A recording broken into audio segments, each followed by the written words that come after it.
wasilah syafaat pertolongan Allah Subhanahu wa taala. Ketika Nabi Muhammad SAW Bismillah. Ya, baik. Lanjut ya. Sampai mana tadi itu? Ketika Nabi ya, sampai di Yerusalem.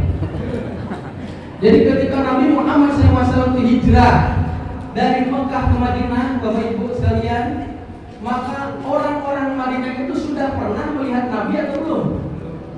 Orang Madinah, orang Yasrib sudah pernah melihat Nabi atau belum? Belum. Tapi ketika mendengar kabar Nabi Muhammad SAW mau datang, orang-orang Madinah itu gembira ria, bersuka cita, mau nyambut, bahkan berhari-hari sebelum datangnya Nabi sudah menyiapkan penyambutan. Ya, dan bahkan terdengar kabar Nabi Muhammad SAW semakin dekat, langsung orang-orang itu keluar, anak kecil, remaja, orang tua, ibu-ibu, bapak-bapak keluar mau menyambut itu manusia agung. Padahal mereka itu belum pernah melihat Nabi Muhammad SAW sebelumnya, hanya baru dengar cerita dari Mus'ab bin Umair, seorang sahabat Nabi yang menyebarkan Islam pertama kali di Madinah. Ketika datang bergembira mengeluarkan rebana. Badru alaina min saniyatil wada wajaba syukru alaina mad'a lillahi. Telah datang al-badru, bulan purnama, alaina kepada kami ini, karena al-badru itu bulan purnama, nama lain dari Nabi Muhammad SAW, karena menyinari kegelapan. Minsaniyatil wada, dari negeri yang jauh, wajib bersyukur alaina, wajib syukur atas kita semuanya. Bersuka cita nyambut kedatangan Nabi Muhammad SAW, manusia agung. Padahal ketika di Mekah Nabi sama para sahabat itu dicaci, dimaki, diancam, dibunuh. Ya, tetapi Nabi hijrah tujuannya adalah untuk menguatkan barisannya, nyambut gembira, sukacita. Maka terkadang kita kalau misalnya membaca sholawat ya, harus dimunculkan rasa gembira, rasa cita gitu kan ya. Kalau orang-orang sekarang itu kan seperti ada ya sholawat mahalul qiyam pada berdiri gitu. Ini berdiri itu gimana? Apakah itu adalah perintah atau bukan? Jadi ini adalah tafahulan, mengikut para sahabat terdahulu. Jadi ceritanya begini, bagi bapak ibu yang bertanya, kenapa sih kalau misalnya pembacaan sholawat atau mahalul qiyam itu berdiri ya? Jadi pada suatu ketika Nabi Muhammad SAW itu masuk ke kumpulan para sahabat. Kemudian didapati ketika Nabi datang, para sahabat itu langsung berdiri semuanya. Berdiri. Apa kata Rasul? La takumuli kama takumul a'ajib limulukiha wa inna ma'ana ibnu mura'atin takulul qadim di Makkah. Jangan kata Rasul, kalian yang berdiri untuk menyambut aku, duduklah kalian. Jangan seperti mereka yang menyambut aku, menyambut para rajanya. Duduk semuanya itu. Inna ma'ana ibnu mura'atin, saya ini adalah laki-laki biasa, anak seorang perempuan yang dulu sempat makan daging-daging kering di Mekah. Tenang, duduk gitu kan ya. Bismillahirrahmanirrahim. Duduk semuanya. Semua sahabat itu duduk kecuali seorang sahabat Nabi namanya Hasan bin Thabit. Siapa namanya? Siapa Hasan bin Thabit? Hasan bin Thabit ini sahabat Nabi, syairun, seorang penyair. Bahkan di Masjid Nabawi itu Nabi menyiapkan mimbar khusus untuk Hasan bin Thabit, karena pada itu syair itu menjadi media dakwah, media, karena pada sini yang terkenal itu adalah syair gitu kan. Jadi Hasan bin Thabit tidak duduk, para sahabat hanya duduk, kaget ini. Padahal Nabi itu dulu dia duduk, gitu, nggak duduk seperti itu. Dan Rasul sering memuji Hasan bin Thabit, bahkan disebutkan syair-syairnya itu punya kekuatan ruhiyah di dalam melakukan puji-pujian pada Nabi Muhammad SAW. Kemudian Rasul bertanya, kenapa engkau tidak duduk? Apa jawaban Hasan bin Thabit? Beliau mengatakan, apakah qiyami lil aziz alayya fardun wa tarkul fardi ma huwa mustaqimun ajibtu liman lahu aqlun wa fahmun yara hadzal jamal wa la yaqum. Kemudian para sahabat semuanya berdiri lagi di depannya, dan Rasul tersenyum membiarkan tidak marahnya. Artinya kalau diamnya Rasul itu artinya persetujuan. Tahu artinya? Qiyamil aziz alayya fardun. Apa kata Hasan bin Thabit ini di dalam hadis sahih juga di dalam sirah Ibnu Hisham. Qiyamul berdiri aku kepada orang yang agung, alayya bagi aku itu fardun, adalah satu kewajiban. Wa tarkul fardi ma huwa mustaqimun, dan meninggalkan kewajiban bagi aku ini merupakan bukan sesuatu yang baik gitu.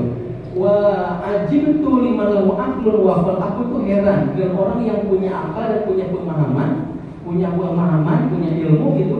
Ya rohada zaman wala yakum, mengetahui keindahan ini, mengetahui keagungan orang ini, wala yakum, akan tetapi tidak berdiri. Maka pada itu para sahabat berdiri lagi. Maka setiap Nabi datang, para sahabat itu berdiri menyambut. Akhirnya Rasul tersenyum membiarkan, artinya tidak melarangnya. Para ulama mengatakan larangan Nabi untuk duduk itu adalah ketawaduan Nabi Muhammad SAW. Karena di waktu yang lain Rasulullah SAW pernah bersabda apa? Qumu li khairikum, ya, berdirilah kalian untuk orang-orang terbaik di antara kalian. Wa li sayyidikum, dan berdirilah kalian kepada orang-orang yang kau hormati di antara kalian. Ketika seorang sahabat mau datang, namanya itu adalah Abu Badah, Rasul mengatakan kepada para sahabat yang kumpul, beri kalian, ada sahabat sudah. Jadi pada sahabat yang datang Rasul pun berdiri gitu kan. Dan Rasulullah SAW tapamulan, setiap Fatimah datang ke rumahnya, Rasul berdiri menyambut Fatimah, langsung menyalaminya dan memeluknya. Begitupun ketika Rasul datang ke rumah Fatimah, Fatimah pun menyambut Rasulullah SAW. Jadi ini merupakan satu tafamulan saja. Tafamulan. Apakah dosa? Tidak juga. Tetapi jika melakukan, silakan, itu adalah tafamulan sebagai ihtimam keagungan Nabi Muhammad SAW. Ya, kalau kita baca sholawat dalam sholat bunyinya gimana? Baik, sholat gimana dalam sholat tuh? Assalamu alaika apa? Ayyuhan nabiyyu wa rahmatullah wa barakatuh. Artinya apa? Assalamu alaika, keselamatan untuk engkau. Kenapa enggak assalamu alaihi wa ala ibadillahi sholihin? Keselamatan untuknya. Kenapa hak ini ada kak sama hak? Kalau dalam bahasa Arab, kak ini namanya mukhatab, betul? Betul, domir mukhatab. Mukhatab itu kata ganti orang kedua untuk menunjukkan orang yang lagi di depan kita dan diajak bicara. Tapi kalau hu itu adalah domir goib, kata ganti orang ketiga yang menunjukkan orang itu tidak ada di hadapan kita. Ketika kita bersolat assalamualaikum, maka kita tuh merasakan seakan-akan Nabi itu di depan kita lagi berbicara. Kenapa sebabnya? Karena sholawat yang kita sampaikan, kita bacakan akan sampai langsung kepada Rasulullah SAW, dan Rasul pun mengucapkan salam kepada kita. Shallu alayya, sholawatlah kalian. Fa inna sholatakum tablughuni haitsu ma kuntum. Karena sholawat kalian itu akan sampai kepadaku dimanapun kalian berada. Kemudian man shalla alayya sholatan wahidatan sallallahu alaihi asyra sholawat wa rufi'at lahu asyra darajat wa hutat anhu asyra khataya. Siapa yang bersolawat kepadaku satu kali saja, maka Allah akan berikan dia 10 kebaikan, angkat 10 derajat, dan dihapuskan 10 kejelekan.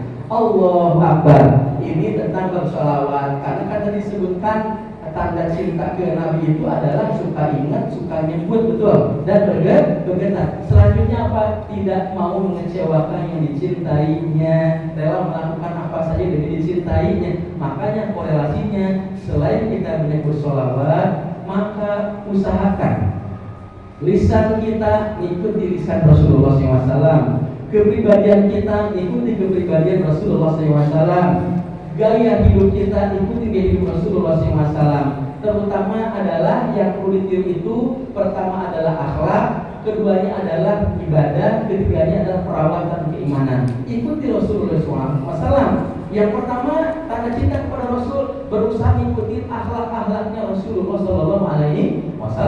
Apalagi Bapak Ibu di sini rata-rata guru ya, guru-guru di sini betul-betul dituntut untuk memberikan keteladanan kepada murid-muridnya. Ada satu ungkapan yang luar biasa, ya, apa katanya? Disebutkan bahwa al-madah muhimun, al-madah muhimmatun walakinnat thariqah ahammu minal madah. Wa thariqah muhimmatun walakinnal ustad ahammu minat thariqah.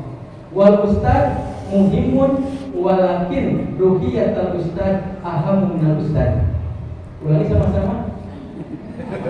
Gimana? Ini slogan buat guru-guru. Apa katanya? Al-madah muhimmatun. Sama-sama. Al-madah muhimmatun. Pelajaran kurikulum itu penting. Walakinnat thariqah ahammu minal madah. Ulangi. Walakinnat thariqah Akan tetapi metode pembelajaran lebih penting dari kurikulum. Buat apa kurikulum bagus tapi metodenya nggak menguasai? Metode penerapan penyampaiannya. Betul? Wa thariqah muhimmatun. Sama-sama.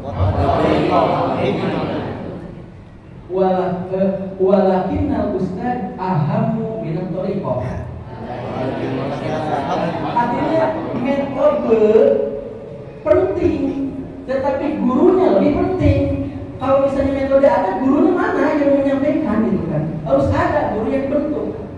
Penting ada orangnya gitu kan, yang memahami kurikulum, memahami materi itu mau diarahkan ke mana ini anak, ke kanan, ke kiri gitu kan. Nah, al-ustad muhim, guru itu penting, ustad gitu kan. Walakin ruhiyatul ustad ahammu minal ustad. Sama-sama.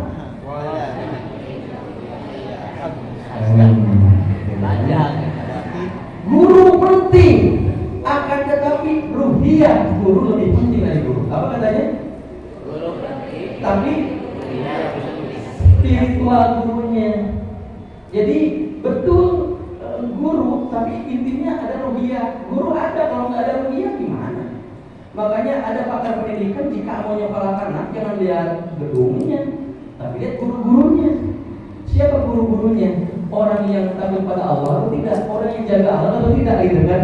Orang yang tulus di dalam memberikan pengajaran, bukan sekedar transfer ilmu, tetapi emang memahami bahwa membentuk orang itu lebih baik gitu kan? Ini seperti itu.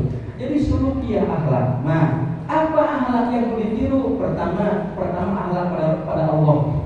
Kalau akhlak pada Allah itu tunaikan kewajiban-kewajiban sudah pasti, dan Rasulullah SAW sudah menyampaikan. Yang keduanya adalah akhlak kepada Rasul. Sudah tahu kita kumpul di sini pun salah satu akhlak pada Rasul, dan kita pun berusaha ingin mendalami Rasulullah SAW lagi. Yang ketiga akhlak di rumah tangga. Kalau orang itu sudah pasti ya, ini di rumah tangga. Di rumah tangga sama. Kalau kita di sekolah berapa jam? Aktivitas di sekolah itu berapa jam? Berapa? 8 jam. Sisanya berapa jam? 16. Dari 24. 16 jam itu lebih banyak di mana? Di masjid. Kalau di masjid berapa jam sehari? 1 jam. Paling pas 5 waktu itu juga kan. Jadi lebih lamanya itu di rumah. Maka pertama akhlak suami istri. Akhlak suami ke istri, akhlak istri ke suami dijaga. Itu ngikutin Rasulullah SAW. Jangan sampai cenderung ikut sunnah Rasul, tetapi suami ke istri akhlaknya nggak baik, istri ke suami akhlaknya tidak baik. Ada seorang pembantu Rasulullah SAW di Madinah. Siapa namanya? Anas bin Malik. Jadi beliau itu tahu bagaimana kehidupan Rasul waktu di rumah.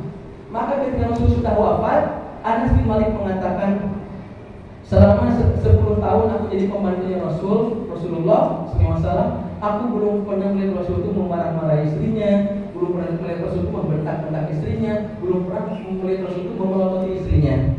Rasul itu kalau dikasih makanan itu tidak enak. Rasul tidak mencela makanan, juga tidak mencela yang memasak. Rasul hanya tidak memakannya, gitu kan ya. Begitu. Rasul adalah orang yang paling lemah lembut. Seorang laki-laki mulianya bukan di tempat kerja, bukan di luar, tapi kemuliaan laki-laki seberapa besar kemuliaan istrinya. Khairukum li ahli wa ana khairukum li ahli. Sebaik-baik di antara kamu adalah orang yang paling baik perlakuan kepada istrinya. Jangan sampai menjadikan istri itu kayak membantu gitu kan, nyuruh-nyuruh seenaknya gitu kan ya, manggil-manggil seenaknya. Bahkan ada yang suami itu manggil istri itu dengan kata-kata binatang. kata-kata hewan, bahkan ada yang memukul, ada yang mencekik, ada yang melempar, ada yang tapi aneh gitu. Dulu maksa-maksa ngajak nikah gitu kan. Dulu maksa ngajak nikah, udah nikah malah disakiti gitu kan ya. Dan itu banyak kejadian gitu kan, manggil-manggil sebagainya. Bahkan ada yang cerita ke saya tuh, dan saya tuh aneh katanya tuh. Ada seorang ibu-ibu apa katanya, karena saking suami itu saking kerasnya, saking kasarnya gitu kan ya. Pokoknya nggak romantis lagi pokoknya. Aneh, saya tuh lihat setiap lihat suami itu kayak lihat kerupuk aja gitu kan. Pengennya tuh dan aneh tuh. Aneh, gitu. Dulu itu kalau dekat sama suami itu suka merinding-merinding di sini gitu kan. Tapi kalau sekarang itu kalau dekat sama suami itu enggak ada rasa apa-apa gitu kan ya. Nah, ini harus dirawat gitu. Ini bisa hilang. Begitu. Apa sebabnya? Ini cerita mungkin suami introspeksi. Nah, oleh karenanya cara yang terbaik itu pertama suami kalau manggil ke istri itu panggilan yang baik-baik gitu ya. Rasul manggil ke istrinya apa? Umayyah, artinya apa? Panggilan lucu itu. Kalau bahasa kita di Indonesia itu Umayyah itu kemerah-merahan. Kalau bahasa kita itu adalah dede gitu ya. Dede gitu kan, baby gitu kan, darling, honey. Itu Rasul manggil ke, karena Aisyah itu imut-imut. Lucu sekali gitu kan, manggil seperti itu. Maksud suami praktekkan dong. Manggil ke istri itu dengan panggilan yang baik dong. Dengan penuh perasaan, jangan sampai manggil itu kayak orang yang baru gitu. Dulu waktu awal-awal nikah manggilnya itu baby, darling, honey, sayang gitu kan. Udah menikah boro-boro manggil gitu. Dulu ketika awal nikah jalan berdua, digandeng, tangannya itu seakan-akan dunia milik berdua. Sekarang udah beberapa tahun nikah, suami di depan, istri di belakang ditinggal gitu kan. Awal-awal jatuh, aduh sayang mana kakinya sakit nggak? Aduh, digendong ya, sama aja digendong. Tapi sekarang jatuh, mana mata lo? Gitu. Ini dirawat. Suami ke istri, Rasul tidak seperti itu. Istri ke suami gitu juga. Harus baik, harus lemah lembut, tidak boleh kasar. Contohnya apa? Kita ambil contoh di Sirah. Nabi Muhammad SAW ketika pulang dari Gua Hiro mendapat wahyu, apa yang terjadi ketika di rumah? Datang ke rumah. Apa yang dilakukan oleh Khadijah? Yang dilakukan oleh Khadijah apa? Khadijah itu pada saat Rasul lagi menggigil di depan rumah itu gatal, pengen ngomong, pengen nanya apa yang terjadi sampai kok ini kok tidak seperti biasa, tapi tahan. Dipersilakan masuk, udah dipersilakan masuk disuruh duduk. Nah ketika Rasul udah duduk, Khadijah ingin nanya juga langsung, apa yang tadi akan jadi kebiasa gitu, tidak apa gitu ya. Tapi Khadijah nahan diri dulu. Rasul mengatakan zambil, selimuti. Akhirnya Khadijah itu biasanya diselimuti gitu, menggigil. Gatal pengen nanya. Nah setelah Rasul terbangun, sudah tenang, baru Khadijah nanya. Khadijah pun nanya nggak sampai kayak panik, enggak. Ada apa wahai suamiku, bahasa kitanya gitu kan. Diceritakan orang ibu begini, ada maksud Khadijah apa? Engkau ini orang yang baik, suka menyambungkan silaturahmi, engkau tuh penyayang, yang khawatir, yang gitu. Akhirnya Khadijah datang ke pamannya, nah yang pendeta yang masih ikut ajaran Nabi Isa, ceritakan itu apa kata pendeta? Hada huwa namus, itu ada Jibril yang dulu datang kepada Ibrahim, kepada Musa, kepada Isa. Kalau untuk panjang akan ikut dia gitu kan ya. Dan ketika dia akan terusin itu langsung. Itu akhlaknya istri. Kalau suami datang ke rumah tidak langsung diberondong pertanyaan, tapi disilahkan dulu. Ini mah ada suami baru pulang kerja di rumah baru dimarah-marahin sama atasannya, sampai di gerbang rumah diprototin. Mana martabak? Di rumah ya. Mana martabak? Udah sampai gini begitu kan ini. Pengennya itu kata suami itu dibawain dulu tasnya, kemudian disuruh duduk dulu, dipijitin, kemudian kasih teh manis gitu kan ya.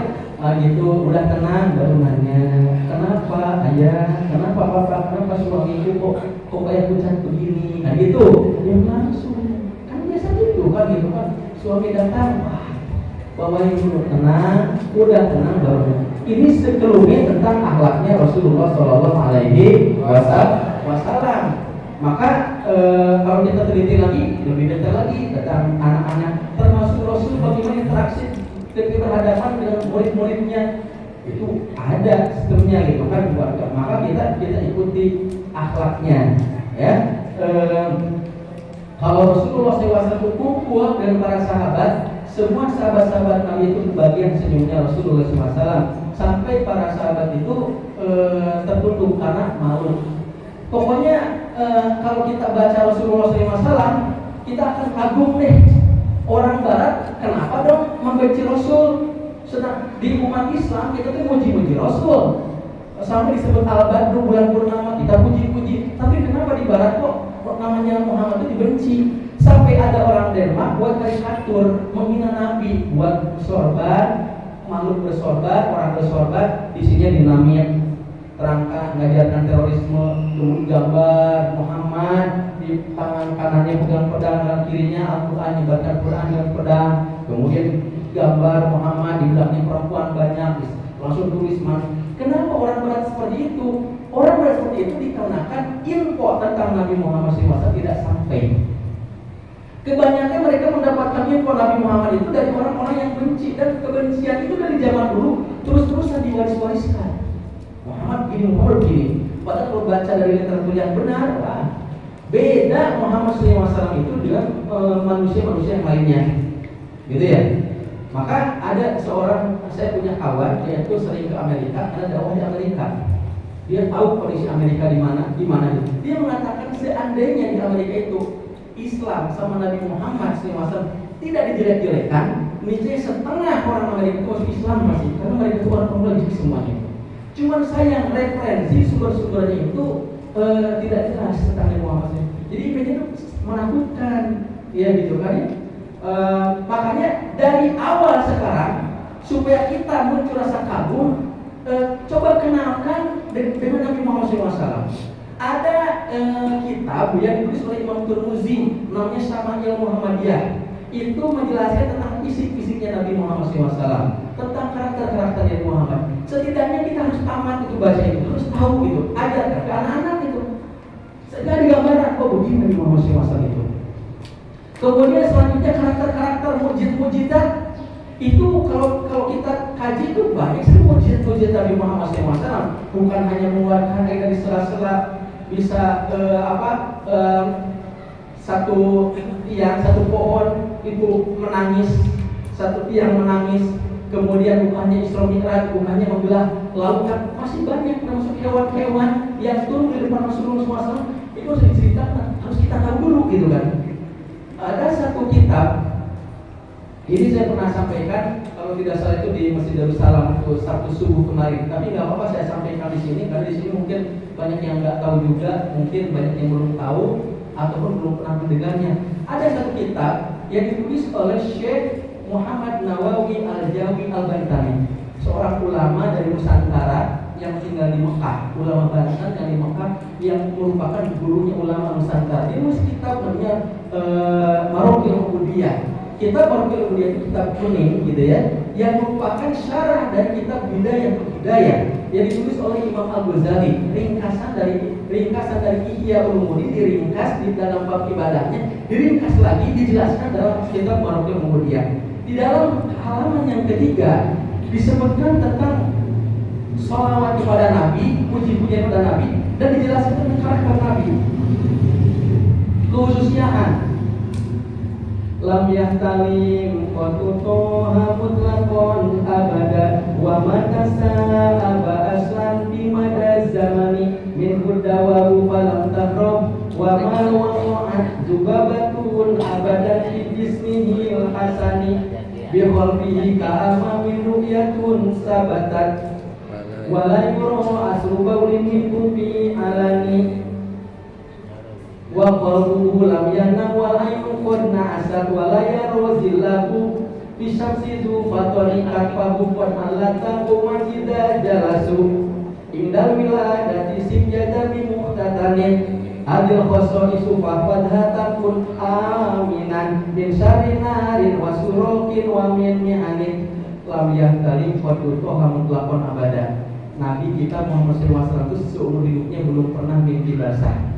Dijelaskan dalam hadis, ada kata hadisnya, mahtalaman Nabi SAW fattun wa innamal ihtilamu minasyaitan. Nabi sekali-kali tidak pernah mimpi basah karena yang biasa dari syaitan. Dijelaskan, ada hadisnya. Kemudian wa matasa aba'as ultima zamani. Kedua, Nabi Muhammad SAW seumur hidupnya tidak pernah menguap. Kalau kita suka menguap, dari pagi acara tadi sampai sekarang berapa kali muap ya? Ada enggak? Mau sholat, takbir, Allah. Waduh Allah, wah. Tapi aneh selesai sholat muapnya hilang. Mau Jumatan, datang ke masjid gitu kan, masjid mau Jumatan. Enggak ngantuk, enggak muak, tapi pas mau masuk masjid tiba-tiba muak. Langsung dikira tuh refleks dari tiang. Yang itu langsung bismillahirrahmanirrahim. Wah, gitu kan, tidur aja. Bangun-bangun pas komat, kaget dia komat. Ini masjid alirannya apa? Kok gak ada apa-apa? Ya tidur gitu kan. Kemudian min dawabu falam tahrom. Hewan-hewan liar itu kalau dekat sama Nabi terdiam semuanya, tidak bergerak, tidak pergi, tidak datang. Ada hewan, ada seorang sahabat tuh dia punya hewan, Nabi datang diam, tidak ada yang datang, tidak ada yang pergi diam. Tapi Nabi pergi langsung semuanya pada gerak. Seakan-akan hewan itu tahu walaupun dia nggak punya akal. Ada suatu hewan unta pertama dinaiki lompat-lompat kayak kuda liar gitu. Nabi datang masih duduk. Ibu ada tadi itu. Coba ceritakan ini kepada anak-anak kita, gitu ya. Yang selanjutnya wahmat juga batun abadat fi jismil hasanah. Dalam tubuhnya yang indah itu belum pernah dihinggapi satu ekor lalat pun. Saking bersihnya jasadnya Nabi, saking harumnya jasadnya Nabi, lalat pun tidak ada yang hinggap. Karena kalau lalat itu kan pada tempat yang kotor. Tubuh kalau keringatan, kalau bau datang lalat. Tapi Nabi saking bersihnya. Selanjutnya apa katanya? Biqal fi ka'amamin ru'yatul sabatat. Nabi mengetahui ruku-ruku sujud-sujudnya para sahabatnya di belakang, walaupun dia imam. Nabi tahunya apa yang di belakang sebagaimana dia mengatakan di depan. Kemudian selanjutnya wala yuru asrubau minum fi alani. Air kencingnya Nabi, kotoran Nabi itu suka tidak terlihat di muka bumi, langsung hilang. Itu harus kita tanamkan itu. Aisyah setiap datang ke tandas yang sebelumnya ada Rasul, harum itu tandasnya. Kemudian tidak ada bekas-bekasnya. Maka Aisyah itu bertanya kepada Rasul, kenapa ini? Kata Rasul itu, sesungguhnya Allah memerintahkan bumi untuk mengambil, memakan apa-apa yang keluar dari jasad para nabi, keluar kotoran-kotorannya. Luar biasa. Kemudian selanjutnya wa qalbuhu lam yanam wal ainu qad nasat. Hatinya tuh enggak pernah tertidur walaupun mata itu tertutup. Jadi mata tertutup tidur, hatinya enggak pernah tidur. Beda sama kita, matanya terbuka hati tidur. Jadi itulah beda. Nabi figur-figur lain enggak seperti itu. Sehebat-hebatnya figur di dunia ini enggak sehebat Rasulullah SAW. Dari fisiknya saja, kegantengan jangan ditanya, Bapak Ibu sekalian, apa katanya? Setengah dari kegantengan alam dunia itu ada pada wajah Nabi Muhammad SAW. Kalah ada artis Korea, kalah ada India itu. Siapa yang paling ganteng artis Korea? Artis India nggak ada, nggak bisa nyamain Nabi Muhammad SAW. Gitu kan? Cuman bedanya sama Nabi Yusuf apa? Kalau Nabi Muhammad SAW disembunyikan sirnya. Kalau Nabi Yusuf dimazharkan sirnya. Diperlihatkan sirnya itu sehingga siapapun wanita yang melihat Nabi Yusuf langsung wanita itu lupa suaminya. Langsung pengen sama Nabi Yusuf. Itu kan diceritakan sama dalam sejarah. Jualnya itu diolok-olok sama orang-orang kaya di masyarakat, tergila-gila sama anak angkatnya. Ayo jualnya dipanggil semua isi pejabat. Ini pisau, ini apel. Suruh ngupas. Kemudian Yusuf dipanggil. Ketika Yusuf dipanggil, ke depan langsung mata itu fokus ke Nabi Yusuf. Kemudian dia membelah-belah apel, kena tangan berdarah, darah itu sampai nggak terasa. Saking fokusnya kepada apa? Kegantengan Nabi Yusuf kalah gitu kan ya, Allah. Tapi Nabi Muhammad SAW disembunyikan sirnya, jadi tidak sampai seperti itu. itu gitu kan ya. Kemudian selanjutnya apa sekalian bikol bila ayat wala ya rozillahu bisyamsi dzufatonin. Nabi Muhammad SAW itu tidak terbayang. Kalau kita berjalan tak ada bayangan kena matahari, tapi kalau Nabi Muhammad SAW walaupun kena matahari tidak ada bayangannya. Allah Akbar wa ma'al bisawab, itulah dari beberapa riwayat ringkasannya itu menunjukkan bahwa matahari cahaya, tapi cahaya Nabi lebih kuat dari cahaya matahari. Allah Akbar. Selanjutnya katfahu qad allata qauman idza jalasu, bahunya itu suka terlihat lebih tinggi dibandingkan orang-orang yang terlalu dalam satu majelis. Sehingga dari kejauhan orang itu sudah tahu ini betul Muhammad SAW. Yang selanjutnya adalah indal wiladati sityaza bin mutatan, ketika lahir sudah dalam kondisi dihitan. Itu ke-10 kesulitan. Apa yang pertama itu? Mimpi tidak pernah bermimpi basah. Apa tadi? Tidak pernah mimpi basah. Kedua, apa? Ketiga, Muak.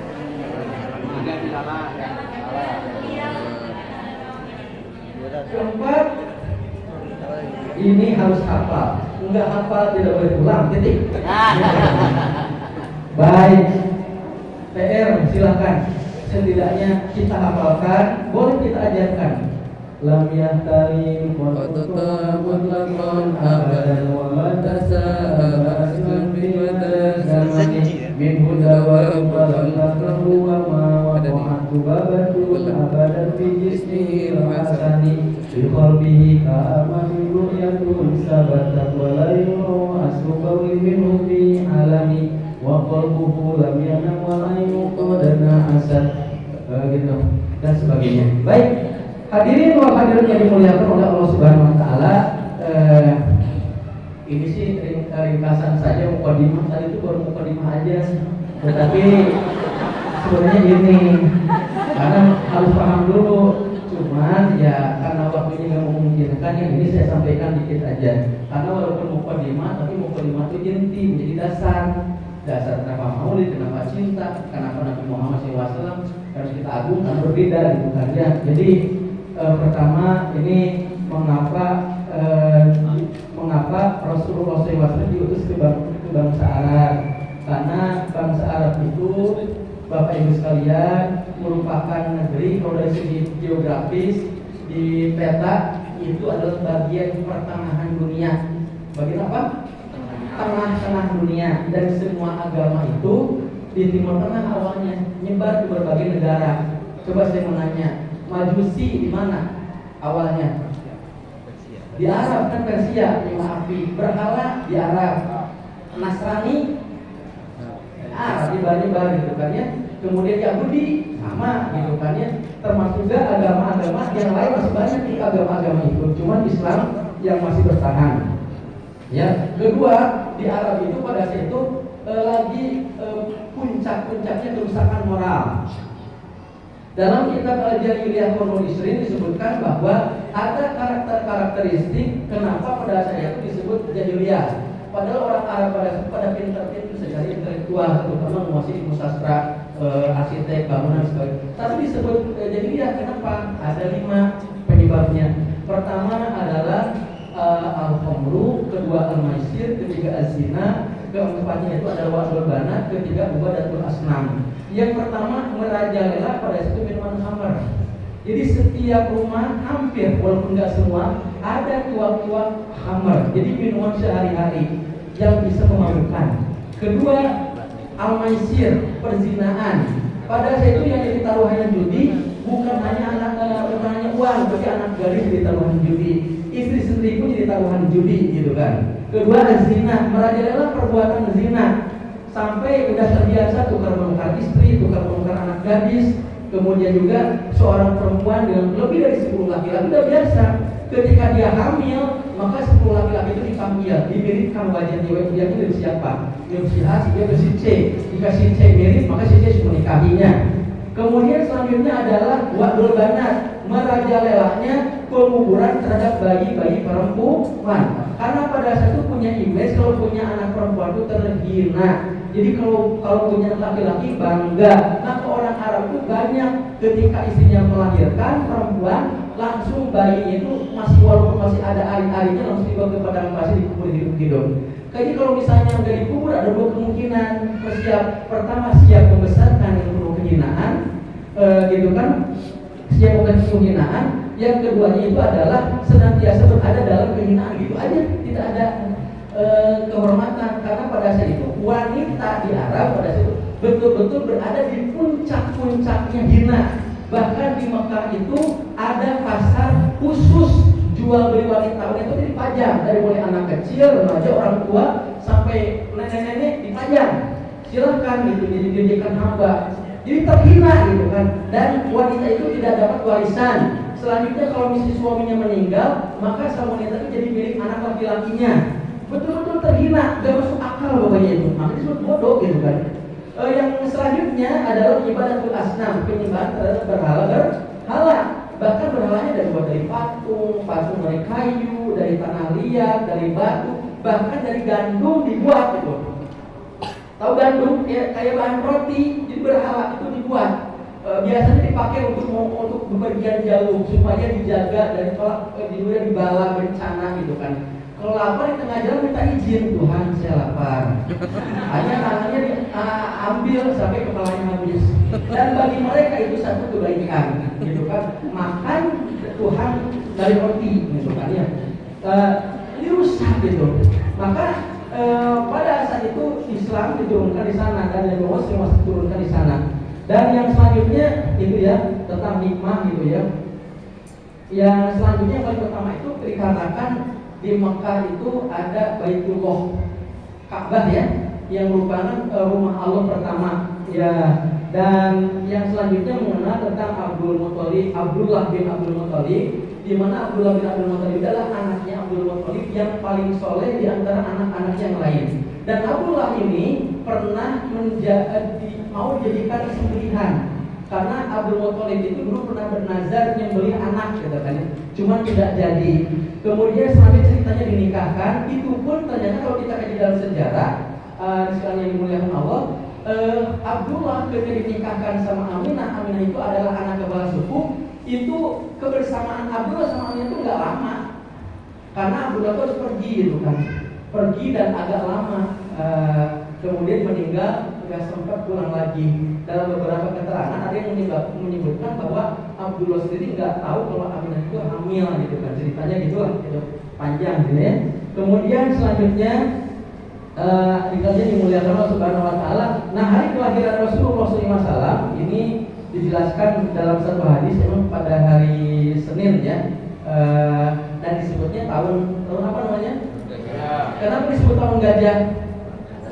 Jadi kalau kita kaji dalam sejarah, zaman dulu itu belum ada penanggalan secara khusus ya. Kadang biasanya menentukan tahun itu berdasarkan peristiwa besar yang terjadi pada saat itu apa gitu kan. Karena ada peristiwa penyerangan pasukan gajah untuk Ka'bah, maka disebutlah tahun kelahiran Nabi Muhammad SAW itu sebagai tahun gajah. Seperti itu. Kemudian tahun diangkatnya beliau jadi Nabi tahun Biksah, seperti itu ya. Dan yang selanjutnya ini tahun kelahirannya. Dan saya pun buat PowerPoint, nanti bisa di-share saja ke teman-teman. Saya bahasa singkatnya aja. Ini tanggal dan bulan itu bisa dibaca karena ini sering dibahas ya, Rabiul Awal. Kalau ada perbedaan pendapat. Kemudian yang selanjutnya disebutkan Siti Aminah mengandung Rasulullah SAW, bermimpi cahaya keluar dari dirinya menerangi istana Syam. Kemudian ditafsirkan dengan yang lain gitu kan ya. Termasuk juga kalau kita kaji dalam literatur, dulu sebelum Nabi Muhammad SAW lahir, jin itu punya kebiasaan untuk mencuri berita-berita langit, kemudian menyampaikan kepada tukang sihir, sehingga dia punya kemampuan ramalan karena berita dari tukang sihir. Tapi ketika Rasulullah SAW wafat, itu sudah tidak bisa lagi jin mencuri berita-berita langit ya. Masih banyaklah ceritanya. Dan yang selanjutnya ini masih kajian mendalam tentang status keagamaan dunia sebelum hidupnya Rasulullah SAW. Cuman jangan sekali-kali mengatakan bahwa ibu sama bapaknya Nabi Muhammad SAW itu di neraka adanya. Karena ada bapak sama Nabi di mana? Ibu sama Nabi di neraka, itu salah. Ada hadis Nabi Muhammad SAW mengatakan kepada seorang sahabat yang ayahnya itu kafir, mengatakan apa Rasul itu inna abi wa abaka finnar, semuanya ayahku dan ayahmu itu di neraka gitu kan. Padahal yang dimaksud ayah itu bukan ayahnya Nabi tapi paman Nabi, karena paman itu kan disebut ayah dalam arti itu. Ada orang yang mengambil secara tekstual. Nah, Abdullah sama Aminah itu termasuk ini. Nanti kita bahas di sini adalah termasuk agama apa Hanafiyah. Agama Hanafiyah agama yang suci, tidak nyembah berhala. Nah, seperti itulah agama dari Abdullah, agama dari Aminah itu. Emang itu dia terjaga gitu. Jadi ini menyembah Allah Subhanahu wa taala yang merupakan warisan dari ajaran Nabi Ibrahim alaihissalam. Sepertinya sebagai pengantar ini saja yang bisa saya sampaikan ya. Karena kalau bicara ini kayaknya panjang juga, insya Allah. Tapi setidaknya jadi mukadimah, Bapak Ibu jadi semakin semangat lagi ya mendalami tentang Rasulullah SAW. Mungkin ini yang bisa disampaikan. Ada dialog atau tidak? Ada dialog atau tidak? Saya persilakan. Kalau ada dialog saya persilakan. Kalau enggak,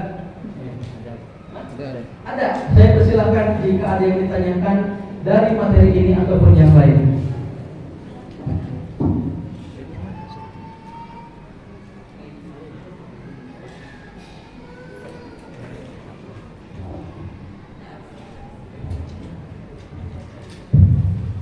Bismillahirrahmanirrahim.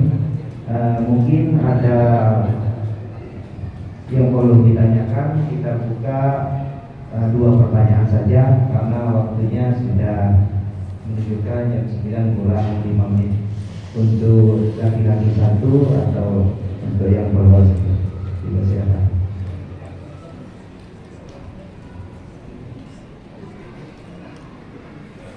Silakan. Masih ada tanya yang mana nih? Ada atau tidak? Silakan Bapak Direktur. Bismillahirrahmanirrahim. Assalamualaikum warahmatullahi wabarakatuh. Terima kasih Ustaz atas